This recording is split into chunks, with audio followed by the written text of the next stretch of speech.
Hello नमस्कार, most welcome to the amazing and amazing platform of Inox academy. मैं कुमार सुमन आपका तहे दिल से स्वागत करता हूं इनॉक्स एकेडमी के इस प्यारे से प्लेटफॉर्म पे। तो कैसे हैं आप सब लोग। जैसा कि आपको पता है, आपका 2 चैप्टर खत्म हो चुका है और तीसरा चैप्टर शुरू हो चुका है।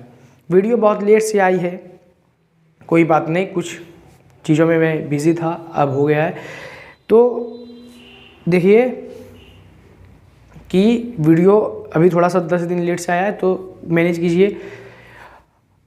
भगवान की कृपा से अब वो सभी चीज़ें हो चुकी हैं और अब आपकी क्लासेस रेगुलर होंगी।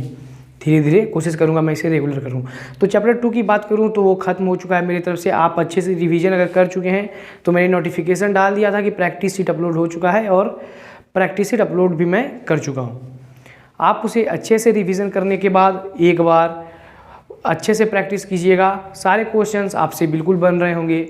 और आज हम बात करने वाले हैं चैप्टर 3 की, जो हमारा चैप्टर है स्वास्थ्य एवं स्वच्छता। तो स्वास्थ्य और स्वच्छता की मैं बात करूं, पीडीएफ आपको टेलीग्राम चैनल पे मिलते हैं। जो भी बच्चे नए सभी को बता देता हूं, पीडीएफ आपको टेलीग्राम चैनल पे मिलते हैं, इनॉक्स एकेडमी के ऑफिशियल टेलीग्राम चैनल पे, जिसका लिंक मैं वीडियो के डिस्क्रिप्शन में दे चुका हूँ या चैनल के अबाउट में भी है, तो वहाँ से भी आप लोग ज्वाइन हो सकते हैं। डाउट ग्रुप भी है, सभी का लिंक मैं दे चुका हूँ वीडियो में। तो अब मैं चैप्टर की बात करता हूँ डायरेक्ट। चैप्टर में क्या था हमारा, स्वास्थ्य एवं स्वच्छता, कि शरीर को स्वस्थ कैसे रखा जा सकता है और स्वच्छता जो है वो कितना इम्पोर्टेंट है, स्वच्छ रहना कितना ज़्यादा ज़रूरी है आपके शरीर के लिए और आपको स्वस्थ रहने में। तो अगर मैं बात करूं कि शरीर में जितने भी आपके क्रियाएं होती हैं, अंतः क्रिया की बात करूँ या फिर बाह्य क्रिया की, दोनों का संपादन हमारे शरीर के ही अंग करते हैं। अंतः क्रिया की भी संपादन की बात करूँ या फिर बाह्य क्रिया की संपादन की बात करूँ, तो दोनों का संपादन जो होता है वो हमारे शरीर के द्वारा ही होता है। लेकिन जब इन क्रियाओं के संपादन में भाग लेने वाले अंग में किसी भी प्रकार की त्रुटि हो जाती है या फिर किसी भी प्रकार का उसमें डैमेज हो जाता है, तो फिर व्यक्ति का शरीर क्या हो जाता है, अस्वस्थ हो जाता है। फिर वो प्रॉपर ढंग से सही से काम नहीं कर पाता, इस वजह से शरीर में अस्वस्थता देखने को मिलती है। तो इसी चीज़ को बचाने के लिए आपको इस चैप्टर में कुछ बातें दी गई हैं जो कि जानना जरूरी है कि स्वस्थ रहने के लिए क्या क्या करना पड़ता है और किन किन चीज़ों से हमें बचना चाहिए, किन किन चीज़ों को नहीं करना चाहिए। अगर हम भोजन का सेवन कर रहे हैं तो कैसे करना चाहिए, इन सभी चीज़ों के बारे में बताया गया है। स्वास्थ्य जो है वो 2 शब्दों से मिलकर बना है, एक स्व जिसका मतलब होता है स्वयं और अस्थ मतलब होता है स्थित होना, यानी कि अपने आप को इस प्रकार स्थित कर लेना कि आपका जो बाहरी सराउंडिंग्स है, आपके अगल बगल जो है, वो आपको आपकी परिस्थिति जो है वो चेंज ना करवा सके। मतलब कि मानसिक और शारीरिक दोनों रूप से अपने आप को इस प्रकार स्थित करना कि बाहरी वातावरण का प्रभाव आपके शरीर पे ना पड़े। किसी भी व्यक्ति का स्वस्थ होना मतलब ये इंडिकेट करता है कि उस व्यक्ति के शरीर में किसी भी प्रकार की बीमारी नहीं है। लेकिन क्या सिर्फ शारीरिक रूप से ही बीमारियों से मुक्त होना कोई व्यक्ति स्वस्थ हो सकता है? नहीं। आपको स्वस्थ होने के लिए शारीरिक प्लस मानसिक दोनों, शारीरिक और मानसिक दोनों प्रकार की बीमारियां मतलब कि मानसिक रूप से भी आपको क्या करना पड़ता है, स्वस्थ होना पड़ता है। कोई भी व्यक्ति अपने आप को तभी स्वस्थ मान सकता है जब वह शारीरिक और मानसिक दोनों रूपों में स्वस्थ हो। मानसिक मतलब कि जैसे कि मैं बात करूं, अभी बहुत सारे बात को लेके आप देखते होंगे कि कुछ हुआ, थोड़ा सा प्रेशर आया तो आदमी गलत कदम उठा लेता है। तो ये मानसिक प्रेशर को झेलने की शक्ति भी मनुष्य के अंदर डेवलप होनी चाहिए। तो फिर वही व्यक्ति क्या होता है कि मानसिक रूप से स्वस्थ होता है और शारीरिक रूप से भी स्वस्थ होता है। वही व्यक्ति संपूर्ण स्वस्थ व्यक्ति है जो दोनों चीज़ों को झेल रहा है। अगर कोई व्यक्ति अपने आप को सभी परिस्थितियों में अपने आप को तनाव मुक्त रखता है और शारीरिक रूप से भी अपने आप को फिट रखता है, तो वही व्यक्ति एक स्वस्थ व्यक्ति है।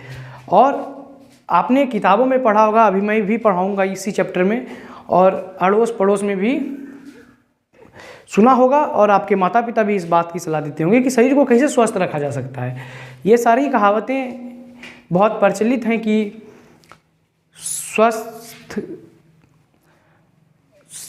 सुखी जीवन ही, स्वस्थ शरीर ही सुखी जीवन का आधार है, और स्वस्थ शरीर में ही स्वस्थ मस्तिष्क का निवास करता है। तो ये सभी कहावतें हैं, 3-4 कहावतें जो कि बहुत सारी प्रचलित है, बहुत बड़े पैमाने पे आपको सुनने को मिलता है। लेकिन बात सही है कि स्वस्थ शरीर और धन के बीच दोनों का जो अंतर है वो बहुत ज़्यादा है। स्वास्थ्य और धन ये दो अलग अलग चीज़ें हैं। स्वास्थ्य से बढ़ के धन नहीं हो सकता है कभी भी, किसी भी कीमत पे नहीं। धन जरूरी है, ये बात सभी जानते हैं, लेकिन स्वास्थ्य भी ज़रूरी है। पैसे के चक्कर में शरीर को ख़राब करना, ये तो फिर वही मूर्खता वाली बात है कि आप शरीर के लिए अगर समय नहीं निकाल पा रहे हो, पैसे कमा रहे हो, फिर शरीर पैसे कमाने के चक्कर में ख़राब हो रहा है और फिर वही पैसा डॉक्टर के यहाँ जा रहा है, तो फिर पैसा कमा के भी कोई फ़ायदा नहीं है। क्योंकि एक शरीर स्वस्थ व्यक्ति ही उन पैसों का उपयोग कर सकता है, उस पैसे को अच्छे से खर्च कर सकता है और उस पैसे का लाभ उठा सकता है। स्वस्थ का शरीर का स्वस्थ होना कई बातों पर निर्भर करता है, जैसे कि पौष्टिक भोजन जो है वो पौष्टिक है कि नहीं, संतुलित है कि नहीं। ये मैं पिछले दोनों चैप्टर में बता चुका हूँ, पहला और दूसरा भी। और जो जल पिया जा रहा है वो भी शुद्ध है कि नहीं, और स्वच्छता, ये चैप्टर भी है, नाम भी है स्वच्छता। जिस जगह पे कोई भी व्यक्ति रह रहा है वो जगह स्वच्छ है कि नहीं। यही सभी चीज़ें आपके स्वास्थ्य को डिटरमाइन करती हैं, कि यही सभी चीज़ें जो है कि बताती है कि आपका स्वास्थ्य कैसा होने वाला है, बुरा होने वाला है या फिर अच्छा होने वाला है। इसी चैप्टर में हम लोग कुछ बीमारियों के बारे में भी पढ़ेंगे कि संक्रामक बीमारी कौन कौन से हैं और उनके प्रकार के बारे में पढ़ेंगे, और उन्हें रोकने के लिए कुछ स्टेप्स दिए गए हैं वो भी हम लोग पढ़ेंगे। आप अपने शरीर की सफाई नियमित ढंग से कर रहे हो कि नहीं, ये सभी फैक्टर हैं जो कि कहीं ना कहीं आपके हेल्थ को डिटरमाइन करते हैं और आपको स्वस्थ रखने या फिर बीमार बनाने में अपना योगदान निभाते हैं। अब जैसे मैं बात करूं कि स्वास्थ्य और धन के बीच का, जैसे मैं पिछला एक एग्जांपल छोड़ा हुआ था कि मान लीजिए किसी भी व्यक्ति को डायबिटीज़ है और वो कभी मार्केट गया, उसे मीठा खाने का मन किया, लेकिन डॉक्टर ने पहले बोल रखा है कि भाई मीठा छोड़ना है। डायबिटीज़ वाले को आपको पता है कि शुगर की बीमारी होती है, तो उसे मीठा से थोड़ा सा खुद को परहेज़ रखना होता है। तो वो गया, अब उसका मन हुआ कि मुझे खाना है, लेकिन डॉक्टर की बात उसे याद आई। अब जब डॉक्टर की बात उसे याद आई तो वहाँ से तो वो छोड़ के निकल गया, लेकिन मन उसका वहीं है। इसलिए उस समय उसे लगता है कि नहीं, थोड़ा सा स्वास्थ्य पे भी ध्यान देना चाहिए। अभी से अगर आप अपने स्वास्थ्य पे ध्यान देते हो तो आपका स्वास्थ्य जो है वो बहुत ही अच्छा रहेगा आगे आने वाले समय में भी, जो कि आपके लिए भी फायदेमंद होगा। स्वस्थ शरीर के लिए कुछ आवश्यक शर्तें दी गई हैं, वो मैं आपको बताऊंगा धीरे धीरे आगे चलते हुए, लेकिन पहले मैं कुछ बातें लिखूंगा जो कि आपको मेरे साथ नोट करना है। तो ये है आपका 6th का विज्ञान। आज चैप्टर 3 शुरू हो चुका है, स्वास्थ्य एवं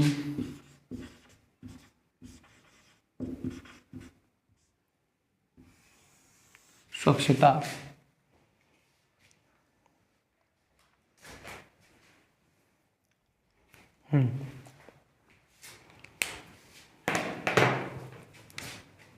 यहाँ पे लिखेंगे हम लोग कि शरीर के विभिन्न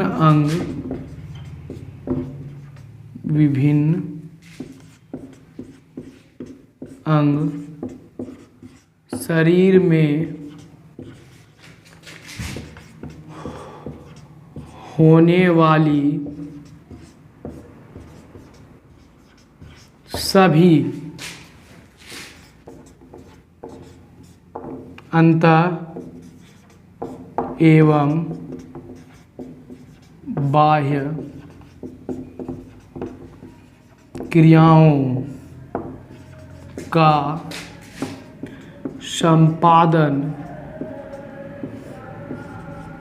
करती है। जैसे कि जो भोजन खाया जाता है, जो उसका पचना, वो भी तो डाइजेस्टिव सिस्टम ही भाग ले रहा है, उसमें पार्टिसिपेट कर रहा है। अगर उसमें कुछ समस्याएं आ जाती है तो फिर भोजन सही रूप से नहीं पच पाता है, जिसकी वजह से डॉक्टर के पास जाके उसे दिखाना पड़ता है। अब स्वास्थ्य की मैं अगर बात करूं तो स्वास्थ्य ये दो शब्दों से मिलके बना है। एक है स्व, जिसका अर्थ है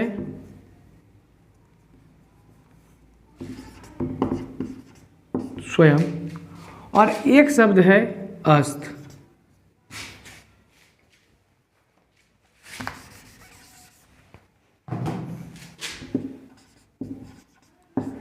जिसका अर्थ है स्थित होना। अपने आप को इस प्रकार स्थित करना कि इस समाज के बाहरी वातावरण का कोई प्रभाव शरीर पे ना पड़ने देना, इसी को कहते हैं स्वास्थ्य। स्वच्छ स्वास्थ्य और स्वच्छता चैप्टर का भी नाम है। अच्छे स्वास्थ्य की मैं अगर बात करूं तो अच्छे स्वास्थ्य क्या है, अच्छा स्वास्थ्य क्या है?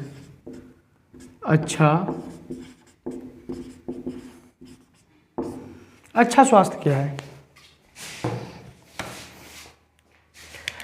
पहले तो सभी प्रकार की बीमारियों से मुक्त होना,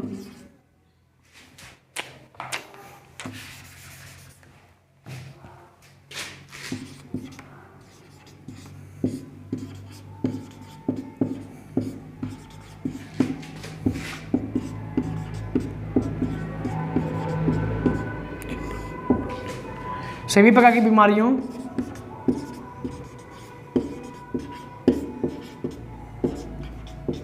से मुक्त होना। और दूसरा जो है इसका वो क्या है, वो है कि शारीरिक व मानसिक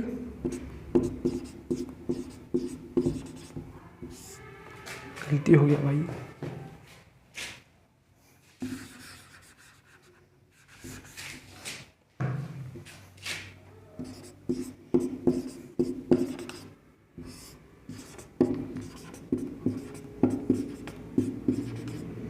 शारीरिक व मानसिक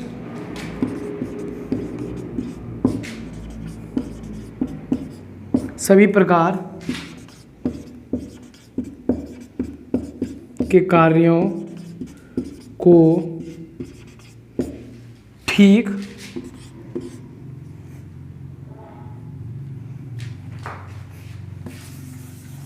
ठीक तरीके से करना,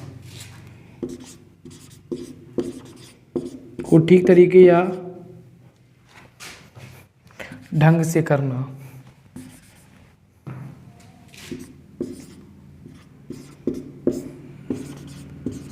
इसी को अच्छा स्वास्थ्य कहा जाता है।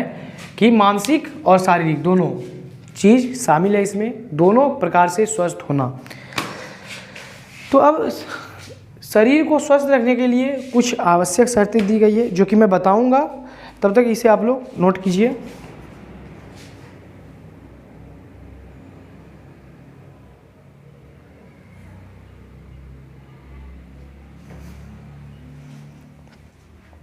अब देखो, मैं एक कहानी सुनाता हूँ।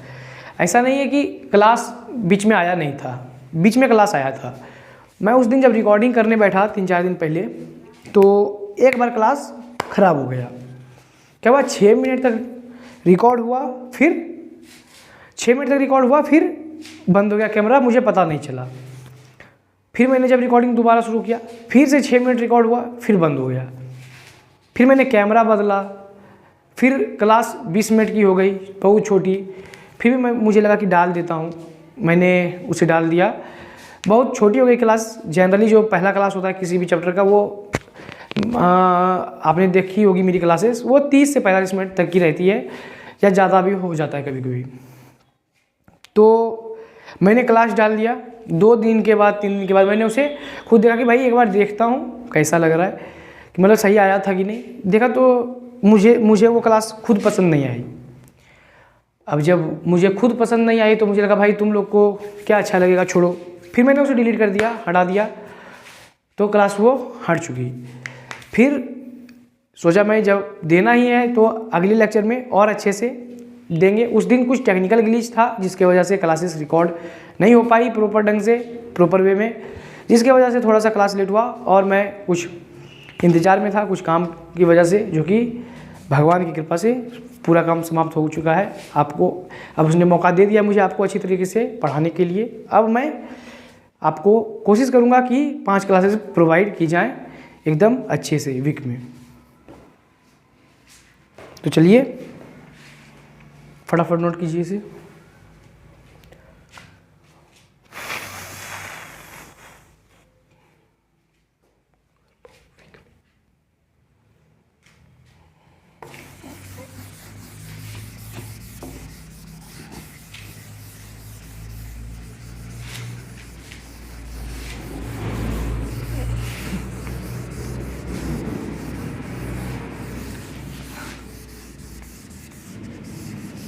अब देखिए हेडिंग लगाइए कि स्वस्थ शरीर के लिए आवश्यक शर्तें।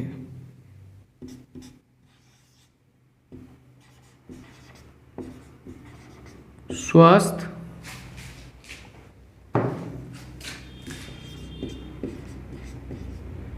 शरीर के लिए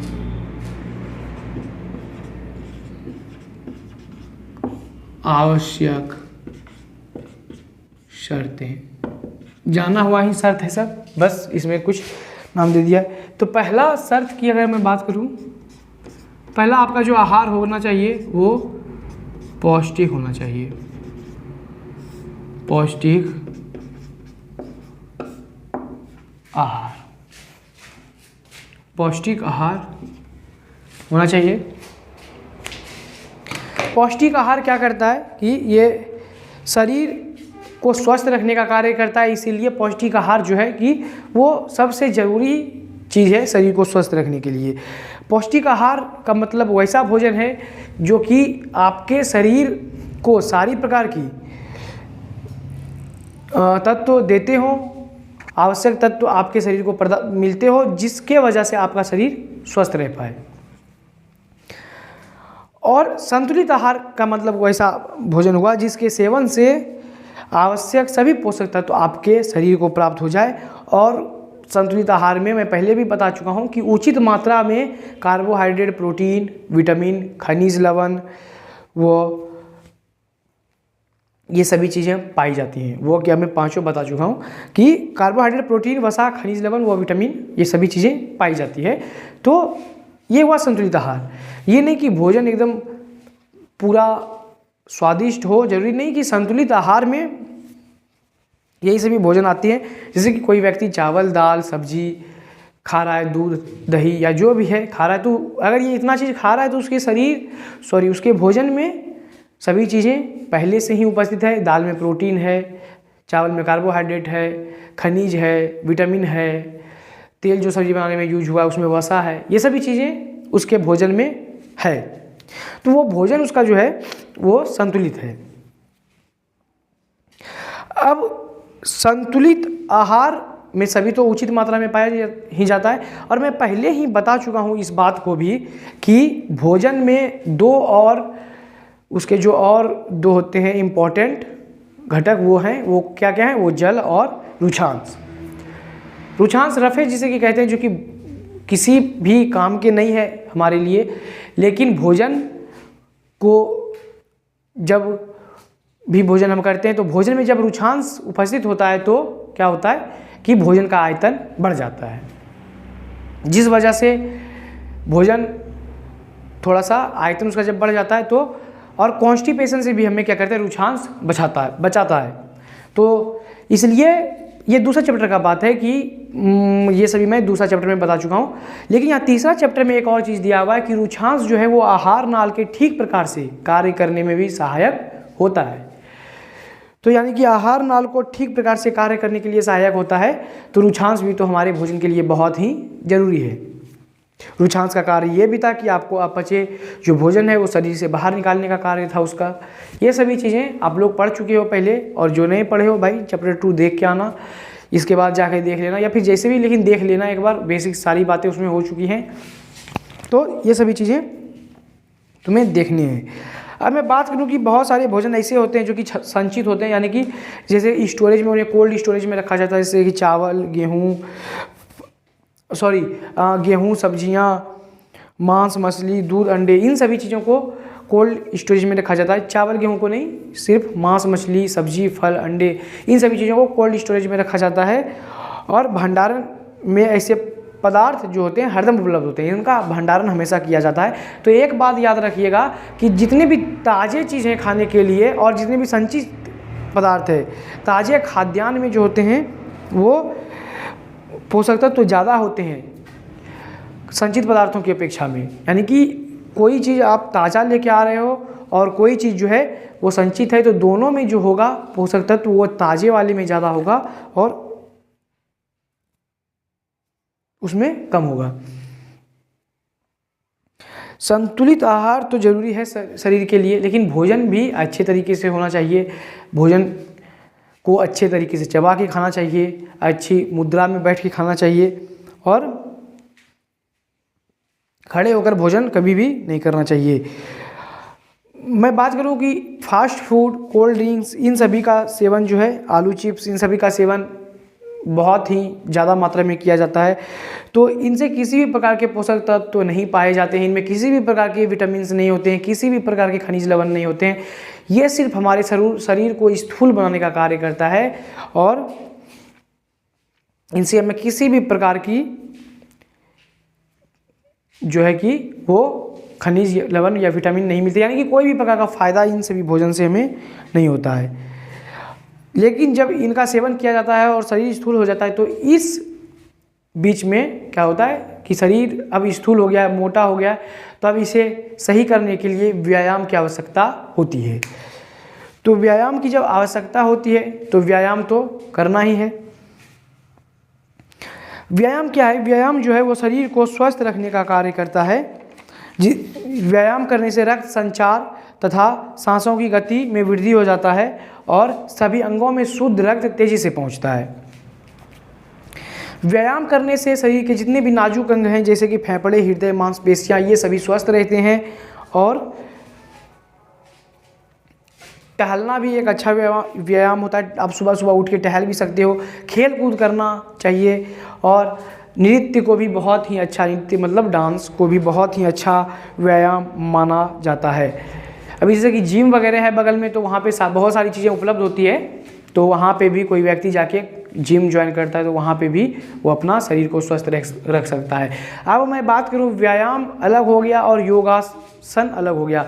इसका भी उपयोग कहीं ना कहीं लोग अपने शरीर को स्वस्थ रखने के लिए करते हैं, लेकिन एक बात हमेशा याद रखिएगा कि जब भी आप योगासन शुरू करते हैं तो किसी योग प्रशिक्षक की निगरानी में उसे शुरू करना चाहिए, क्योंकि अगर गलत स्टेप, आप एक भी गलत स्टेप योगासन में उठाते हो तो आपका शरीर फायदे की जगह नुकसान खाता है और शरीर में विकृतियां आ जाती हैं।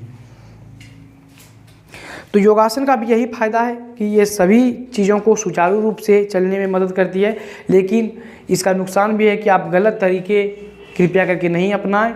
जो ना आ रहा हो वो योग प्रशिक्षक से जाके सीखें और शरीर को स्वस्थ रखने के लिए बहुत ही इम्पॉर्टेंट है ये सभी चीज़ें। तो इतना हम लोग लिखेंगे। उसके बाद फिर एक और है पेयजल आपका, यानी कि जल जो पीते हो उसके बारे में थोड़ा सा जानेंगे कि वो कितना उसका इम्पॉर्टेंट रोल है शरीर को स्वस्थ रखने में, कितना ज़्यादा वो अपना रोल अदा करता है। तो ये सभी चीज़ें हम लोग धीरे धीरे जानेंगे। तो पहले आइए पौष्टिक आहार के बारे में लिखते हैं।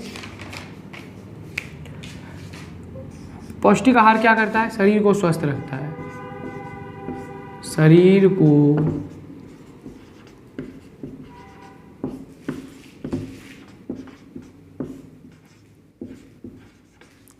को स्वस्थ रखता है।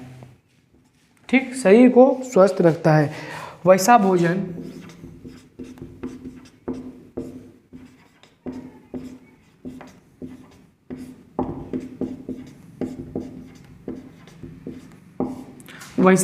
जिसमें आवश्यक सभी, जिसमें शरीर को स्वस्थ रखने के लिए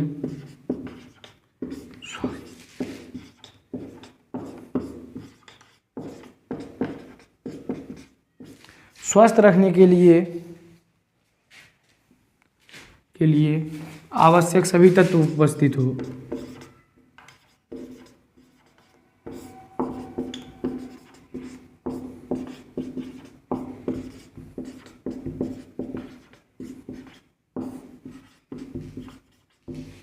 आवश्यक सभी तत्व उपस्थित हो, उसी को क्या कहा जाता है? पौष्टिक आहार कहा जाता है।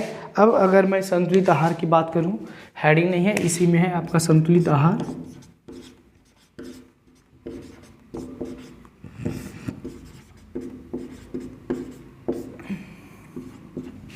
संतुलित आहार,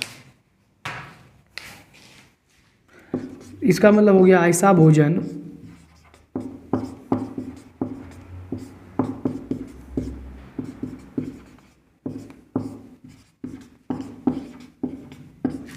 भोजन जिसके सेवन से शरीर को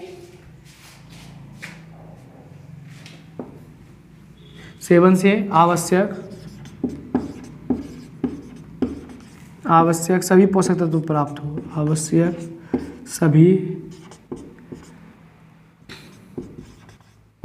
सभी पोषक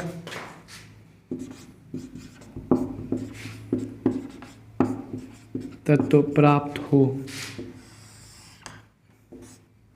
और उचित मात्रा में, इसमें उचित मात्रा में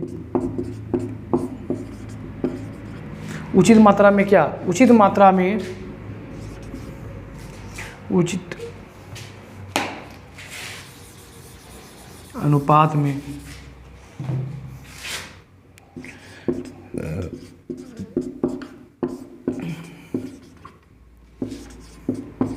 अनुपात में कार्बोहाइड्रेट, वसा, प्रोटीन,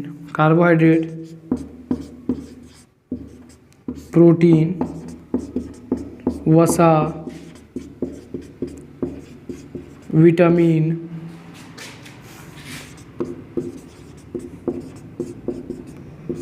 व खनिज लवण उपस्थित हो, उसी को संतुलित आहार कहा जाता है। इसी में कुछ रेशेदार खाद्य पदार्थ होते हैं। रेशेदार खाद्य पदार्थ, जिसे कि रफेज कहा जाता है, इंग्लिश में पहले लिखा चुका हूँ, रुचांश कहा जाता है। और ये जो होते हैं, ये आहार नाल को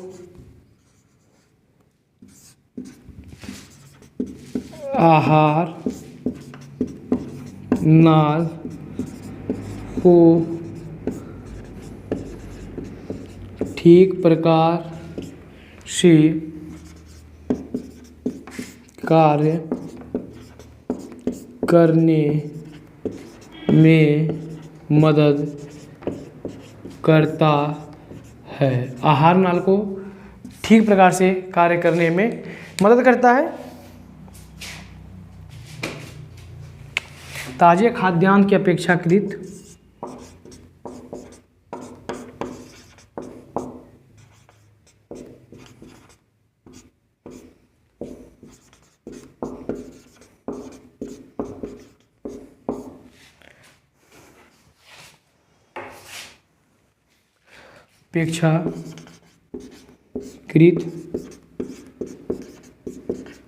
संचित पदार्थों में पोषक तत्व कम पाए जाते हैं। यहाँ तक नोट डाउन कीजिए।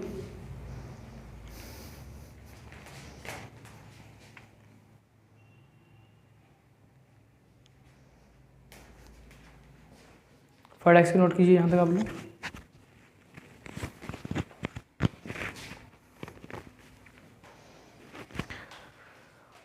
सोना संगे मरमर के मीनारे कुछ भी नहीं है आगे तुम्हारे, आज से दिल पे मेरे राज तुम्हारा, हम ताज तुम।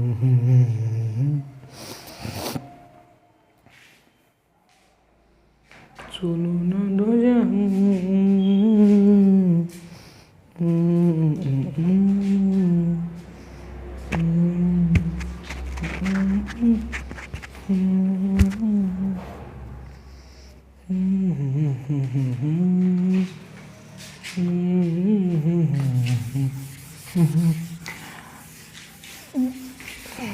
पहला शर्त खत्म हो चुका है। दूसरे की बात करूं, दूसरा बात आया व्यायाम, जो कि मैं समझा चुका हूँ, सिर्फ लिखना है बस।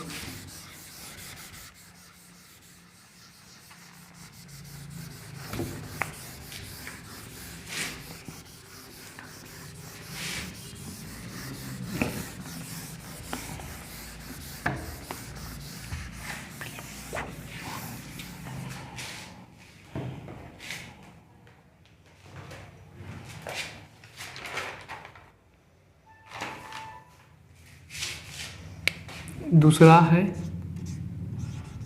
व्यायाम, जिसे कि हम लोग एक्सरसाइज कहते हैं इंग्लिश में। रक्त संचार को यह क्या करता है? रक्त संचार को क्या करता है? वह सांसों की गति को तेज करता है। रक्त संचार वह सांसों की गति में तेजी हो जाती है व्यायाम करने से, या फिर वृद्धि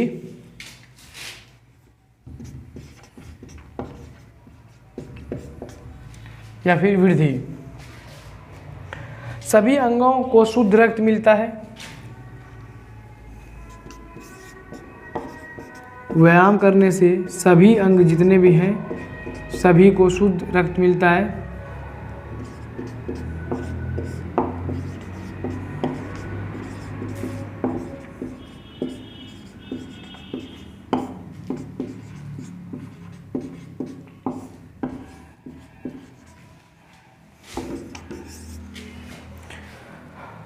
व्यायाम से क्या होता है? नाजुक अंग स्वस्थ होते हैं।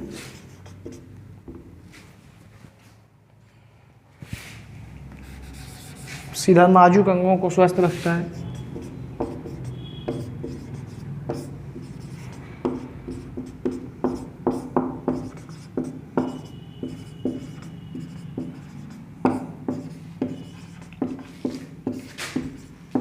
नाजुक अंगों को स्वस्थ रखता है।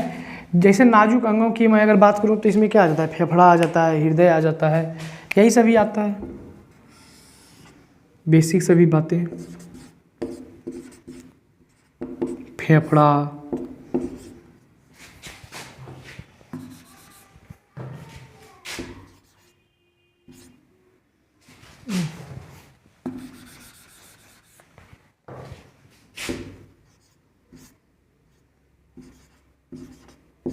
फेफड़ा, हृदय,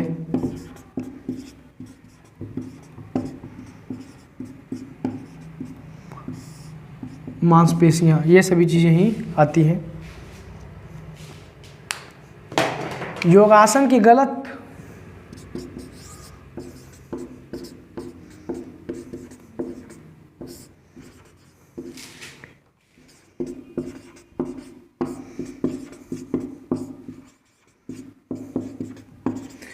विधि से शरीर में विकृतियां आ जाती हैं। शरीर में विकृतियां आ जाती हैं।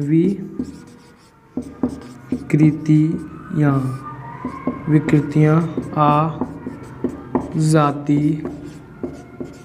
है। योगासन की गलत विधि से शरीर में विकृतियाँ आ जाती है। अब तीसरा है पेयजल।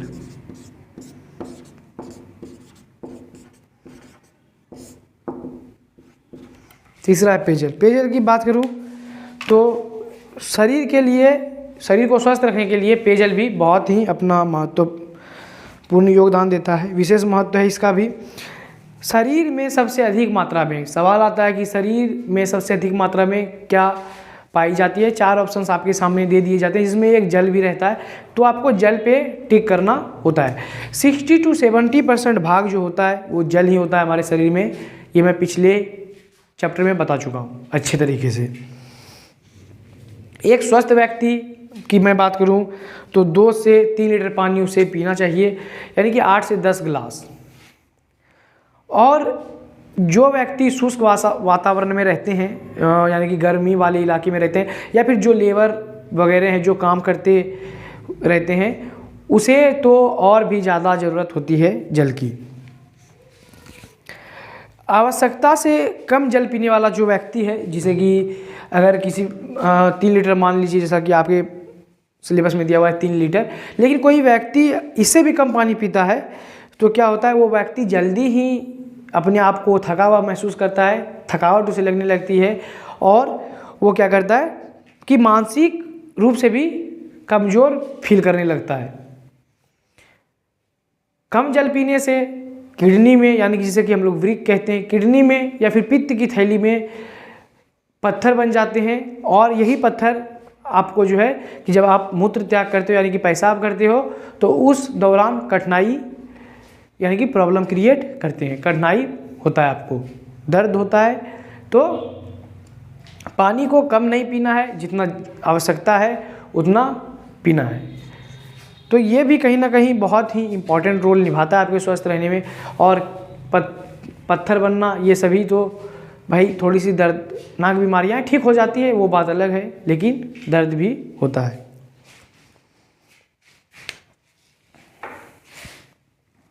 तो यहाँ पे हम लोग लिखेंगे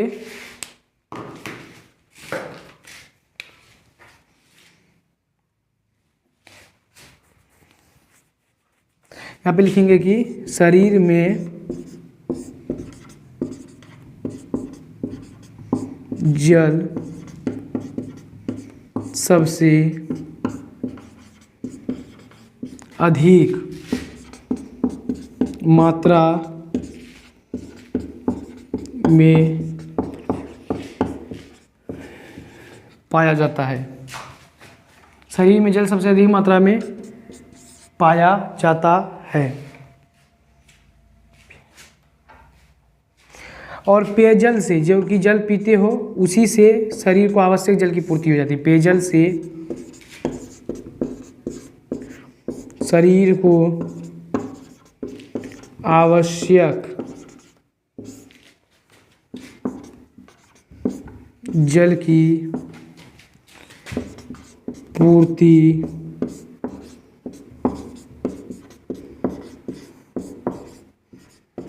हो जाती है। ठीक।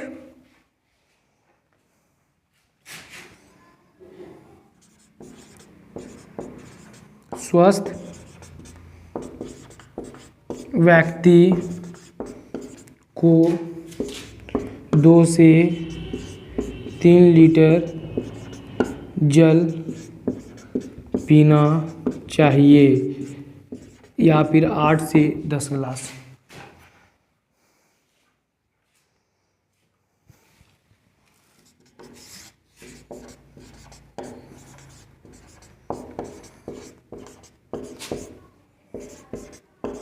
जल कम पीने से, जल कम पीने से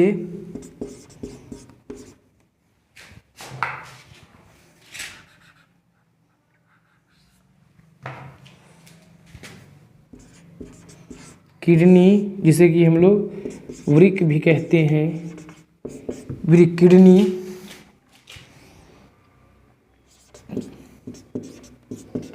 व पित्त की थैली में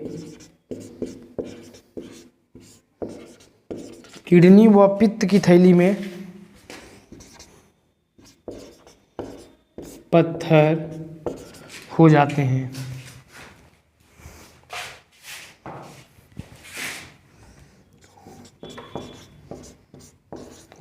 या फिर पत्थर बन जाते हैं, जो कि जिसके वजह से क्या होता है,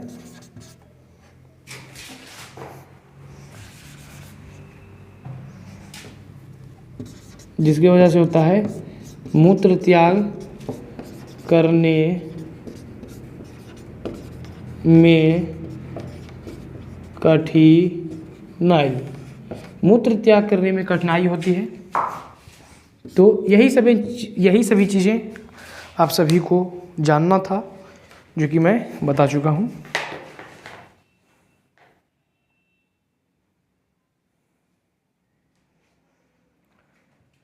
तीन स्लाइड हो चुका है हमारा।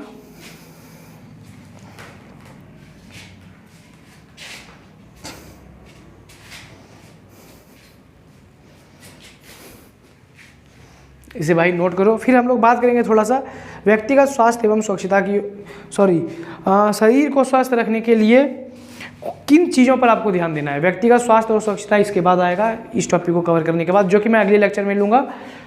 अभी यहाँ तक ही हम लोग रखेंगे। इस टॉपिक को सिर्फ पढ़ा के कि स्वस्थ रहने के लिए आवश्यक बातें कौन कौन सी है, किन किन चीज़ों पे हमें फोकस करना है, बस यही आज के लेक्चर में हम लोग जानेंगे थोड़ा सा।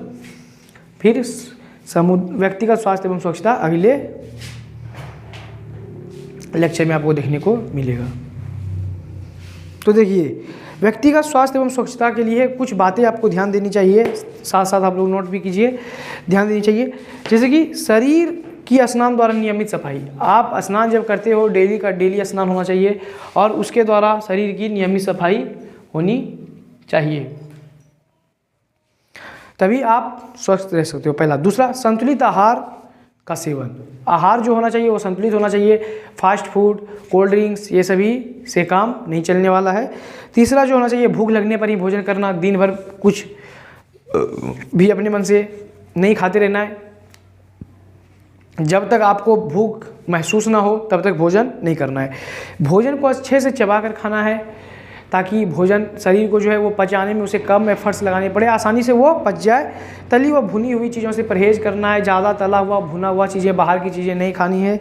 ताज़ा व गर्म भोजन करना है, और ज़्यादा गर्म भी और ठंडा भोजन से परहेज करना है। मतलब गर्म मतलब पूरा गर्म भोजन नहीं करना है, और पूरा ठंडा भी चीज़ को नहीं खाना है। कभी कभार अलग बात हो गया, डेली का डेली ऐसा नहीं करना है। सलाद, हरी सब्जी व फल का नियमित सेवन। सलाद, हरी सब्जी और फल का नियमित सेवन, इससे आपको रफेज मिल जाते हैं, यानी कि रुझान मिल जाते हैं। मैंने पहले ही बता रखा है इस बात को कि रुझान सिर्फ आपको पादप स्रोत से मिलते हैं, सिर्फ और सिर्फ पौधों से ही वह मिलता है। दिन के समय अधिक जल का सेवन करना चाहिए, ताकि शरीर जो है वो थकान महसूस ना करे, मानसिक कमजोरी जल्दी ना आए। इस वजह से दिन के समय में जल का अधिक सेवन करें। आवश्यकता अनुसार नियमित आहार लेना व समय पर सोना और जगना। समय पर सोना और जगना भी बहुत ही ज़रूरी है। ये भी आपके शरीर के हेल्थ को डिटरमाइन करते हैं, और नियमित आहार जो होता है वो भी लेना चाहिए। किसी भी चीज़ में डिसबैलेंसिंग करने के बाद ही आपका शरीर कहीं ना कहीं बीमार पड़ता है, तो उस चीज़ को फाइंड आउट कीजिए और फिर अपने आप में उस चीज़ को सुधारिए। भोजन पकाते समय भोजन को अच्छी तरीके से साफ़ करना, यानी कि जैसे कि मैं बात करूं तो भोजन के भंडारण के लिए या फिर खेतों में भी भोजन को बचाने के लिए, सुरक्षित रखने के लिए उस पर क्या किया जाता है कि कीटनाशक चीज़ों का उपयोग किया जाता है। तो जब भोजन तैयार हो जाता है और उसे तोड़ के लिया जाता है, जैसे कि सब्जियों की मैं बात करूं तो सब्जियों पे जब कीटनाशक दवाइयों का उपयोग होता है, और जब उसे तोड़ के लाया जाता है तो कुछ ना कुछ अवशेष उसमें रह ही जाता है। तो इसलिए कहा जाता है कि भोजन को अच्छे से धो के बनाना चाहिए, नहीं तो क्या होगा कि वही कीटनाशक आपके शरीर में जाके आपको नुकसान पहुँचाएंगे और बहुत सारी बीमारियों को जन्म देंगे। तो इन सभी चीज़ों से बचना है थोड़ा सा। और जब भी भोजन करें हाथ को अच्छे तरीके से धोकर भोजन करना है, और भोजन पकाने में भी हाथ को अच्छे तरीके से धोना, यानी कि साफ़ सफाई करके ही भोजन पकाना चाहिए, भोजन करना चाहिए। और भोजन को पकाने से पहले अच्छे तरीके से साफ़ करना चाहिए ताकि कीटनाशक का प्रभाव उसके उस भोजन पर ना हो, और जो भोजन हम कर रहे हैं वो भी हमारे अंदर कीटनाशक का प्रभाव ना दिखे। कच्चे तथा पके हुए खाद्य पदार्थ, जो भी कच्चे खाद्य पदार्थ जैसे कि कच्चा खाया जाता है या फिर पका हुआ जो है, आपने ऐसा देखा होगा मार्केट में बहुत जगह कि जो भी खाद्य पदार्थ है उसे ढका नहीं जाता, खुला ही छोड़ दिया जाता है। उस पर मक्खियाँ बैठते हुए देखी होंगी आपने, उस पर कहीं कीड़े भी बैठते हैं, कहीं कहीं तिलचट्टे भी बैठ जाते हैं। तो इन सभी चीज़ों से बचाना है, भोजन को ढक के रखना है, क्योंकि जो मक्खियाँ या फिर जो कीड़े उस पर बैठ रहे हैं उसके शरीर में आपको दिखते नहीं नगण्य आँखों से, लेकिन उसके शरीर में रोगाणु होते हैं जो कि आपके भोजन पर स्थानांतरित हो जाते हैं, और यही रोगाणु आपके भोजन में मिलकर आपको इन्फेक्शन फैलाने का कार्य करते हैं, आपको बीमार बनाने का काम करते हैं यही सभी रोगाणु। इसलिए कहा जाता है कि पके हुए भोजन को अच्छे तरीके से ढक के रखना चाहिए। पका हुआ जो भोजन है वो अच्छे तरीके से ढका होना चाहिए, तभी भोजन आपका स्वच्छ रहेगा। और जैसा कि हम सभी जानते हैं कि मनुष्य एक सामाजिक प्राणी है, तो मनुष्य को समाज में रहना, वहाँ की बातें सीखना बहुत ज़रूरी है। मनुष्य जो है वो अपना स्वास्थ्य अच्छा रखेगा या ख़राब रखेगा, ये सारी बातें उस पर ही डिपेंड करती हैं। कोई भी व्यक्ति अगर अस्वस्थ हो जाता है तो इसमें भी उसी की गंदी आदतें तथा उसके गंदे रहन सहन का प्रभाव है, और वही कुप्रभाव पूरे समाज पे पड़ता है कि जिसके वजह से एक लोग से दूसरे लोग भी बीमार होने लगते हैं। अब उसी समाज में रहने वाले व्यक्तियों पर पड़ता है और स्वस्थ व्यक्ति का कुप्रभाव। लेकिन स्वच्छ, स्वस्थ तथा खुशहाल समाज बनाने के लिए हमें व्यक्तिगत स्वास्थ्य और स्वच्छता पर भी साथ साथ सामुदायिक स्वास्थ्य एवं स्वच्छता पर भी ध्यान देना चाहिए। देखिए, कोई भी समाज तभी खुशहाल रहेगा जब वह स्वस्थ और स्वच्छ रहेगा। स्वस्थ और स्वच्छ रहने के लिए आपको पहले खुद को स्वस्थ रखना पड़ेगा, खुद को स्वच्छ रखना पड़ेगा, फिर इस समाज को भी, अपने अगल बगल वालों को भी आप एक बढ़िया वाइब दे सकते हो, जिसकी वजह से वो भी कहीं ना कहीं अपने आप को मेंटेन करे, वो भी अपने आप को स्वच्छ रखे, स्वस्थ रखे। तभी एक सोसाइटी क्रिएट हो सकती है जहाँ की सभी लोग स्वस्थ और स्वच्छ हों। लेकिन सबसे पहले आपको अपने आप को, इस चीज़ को अपने आप पे लागू करना पड़ जाएगा कि आप अपने आप को स्वस्थ और स्वच्छ रखें, गंदे ना रहें, और इस समाज को भी अपने होने वाले गंदे प्रभावों से, कुप्रभावों से बचाएं, और जहाँ तक आपकी रिस्पॉन्सिबिलिटी है आप अपनी रिस्पॉन्सिबिलिटी को निभाएं। तभी आप एक अच्छे समुदाय, एक अच्छे स्वस्थ समुदाय का निर्माण कर सकते हैं। व्यक्ति का स्वास्थ्य एवं स्वच्छता जो है वो हम अगले लेक्चर में पढ़ेंगे, आने वाले लेक्चर में। फिलहाल इस लेक्चर की जितनी भी बातें मैं बताया हूँ उसे एक बार नोट कीजिए। ये आपका अगर नोट हो गया तो मैं ठीक इसे मिटाता हूँ, इसे मिटाता हूँ।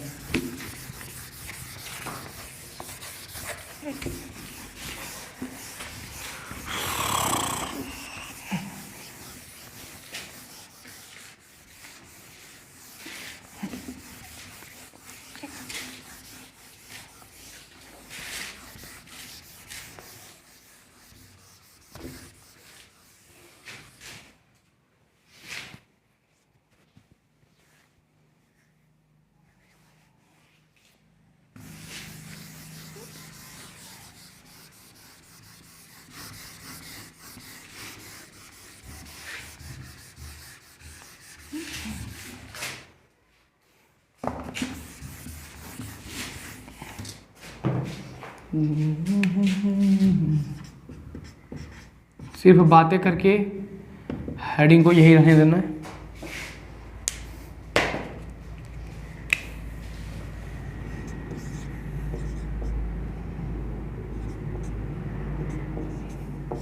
स्नान द्वारा नियमित सफाई, शॉर्ट कट में लिख के जितना जल्दी समझना है, शॉर्ट कट में लिखने के बाद थोड़ा ज़्यादा समझ में आता है।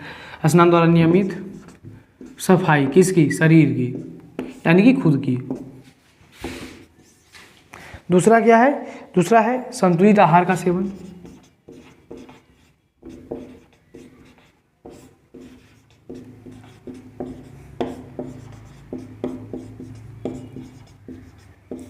संतुलित आहार का सेवन।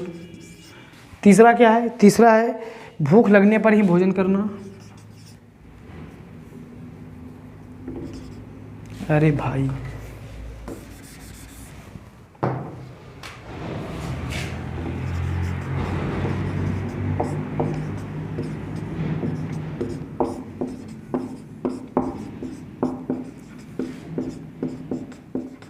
भूख लगने पर ही भोजन करना। चौथा क्या है? चौथा है भोजन को अच्छे से चबाना।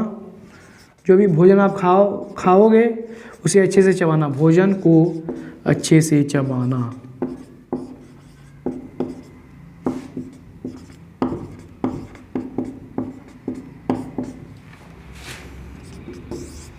भोजन को अच्छे से चबाना। तली व भुनी चीज़ों से परहेज।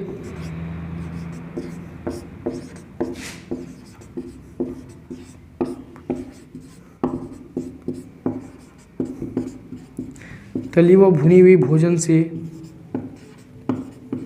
परहेज मतलब उसे नहीं करना, मतलब मत खाना। छठा में बात करूं तो ताज़ा व गर्म भोजन करना। ताज़ा व गर्म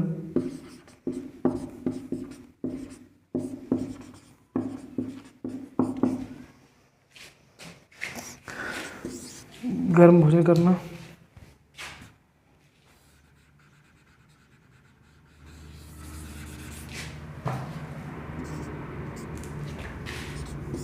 ताज़ा व गर्म भोजन करना।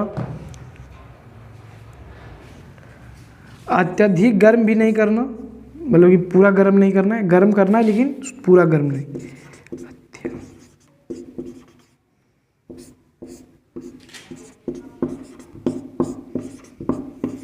अत्यधिक गर्म व ठंडा भोजन जैसे कि आइसक्रीम वगैरह से।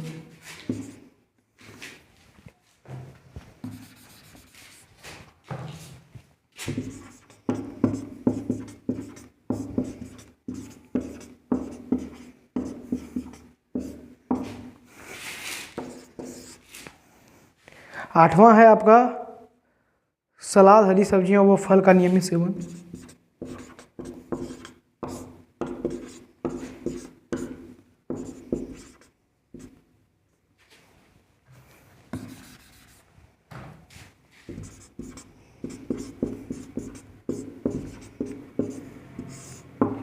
हरी सब्जियों व फल का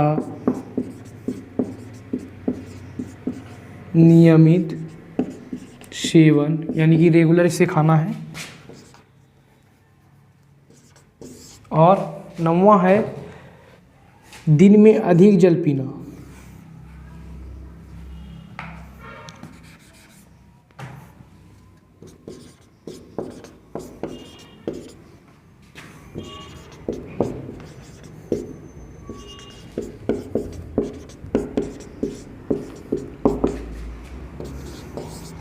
दसवां है आवश्यकता अनुसार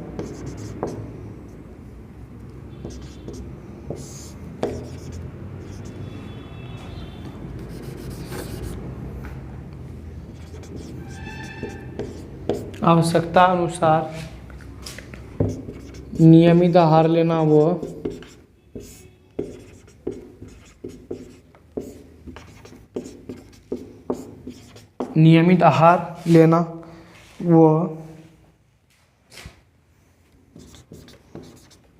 समय पर सोना व जगना। समय से सोना और जगना।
11वां नंबर देखिए, भोजन को पकाने से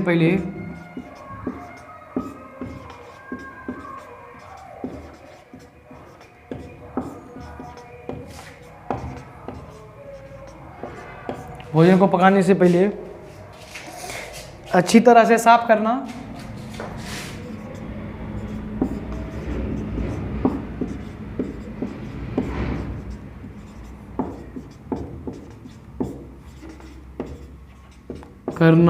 वो हाथों को धोकर भोजन करना।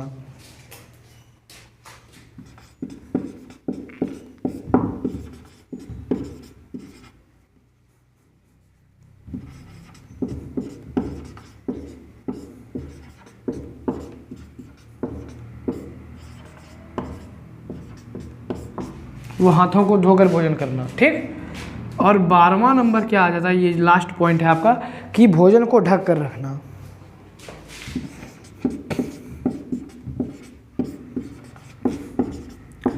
भोजन को ढक कर रखना। भोजन को ढक कर रखना।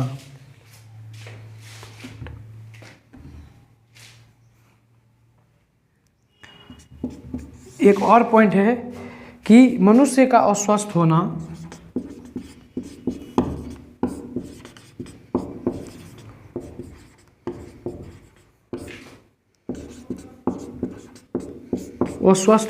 वो डिपेंड करता है उसकी गंदी आदतों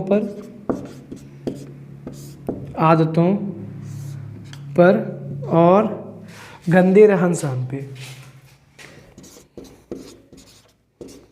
गंदे रहन सहन, इन दोनों चीज़ों पे ही डिपेंड करता है कि कोई व्यक्ति कैसे रहेगा, स्वस्थ रहेगा या फिर अस्वस्थ रहेगा।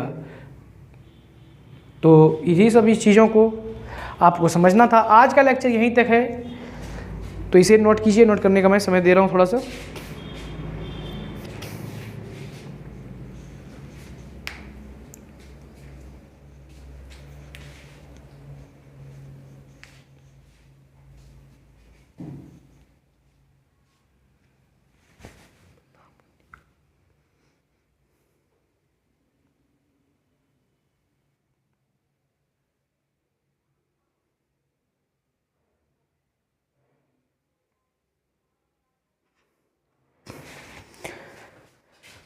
तो ये सारी पीडीएफ आपको मिल जाएगी टेलीग्राम पे। हमारा ऑफिशियल टेलीग्राम चैनल जो है उसी पे आपको मिल जाएगा। तो आप लोग इसे अच्छे तरीके से पढ़िएगा, अच्छे तरीके से। आज मैंने बहुत सारे कंटेंट कवर कर दिए हैं। आने वाले 2 क्लासेस या फिर तीसरे क्लास में तो पक्का ख़त्म होना ही है चैप्टर।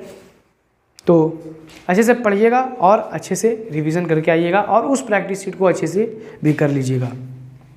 अभी मैं 2 लाइनें आपको सुना देता हूँ थोड़ा सा आपके लिए, कि अभी सूरज नहीं डूबा जरा शाम तो होने दो। अभी सूरज नहीं डूबा जरा शाम तो होने दो। मैं खुद वापस लौट आऊँगा, पहले मेरा काम तो होने दो।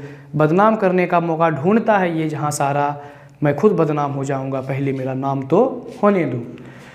तो आपको हमेशा अपने रास्ते पे चलना है, सही पे चलना है। आपको किसी भी चीज़ से घबराना डरना नहीं है। सोसाइटी प्रेशर आपको सभी झेलने आने चाहिए अच्छे तरीके से। आप मेहनत करते रहें, सारी चीज़ें आपके साथ होंगी। बाकी सब कुछ भगवान के हाथ में है, वही आपको सारी चीज़ें दिलवा सकता है। जिसको आप मानते हो, जिस भी भगवान को मानते हो, उस पर पूरा भरोसा रखें और बस अपना कर्म करते रहें। और आपके हाथ में कुछ नहीं है, सब उसी के हाथ में है। तो चलिए मिलते हैं आपसे अगले लेक्चर में। तब तक के लिए पढ़ते रहिए, मस्त रहिए। See you super soon in the next lecture. Okay bye बच्चों, थैंक यू, बाय बाय। मिलते हैं आपसे अगले लेक्चर में। तब तक के लिए पढ़ते रहिए, मस्त रहिए। Okay bye.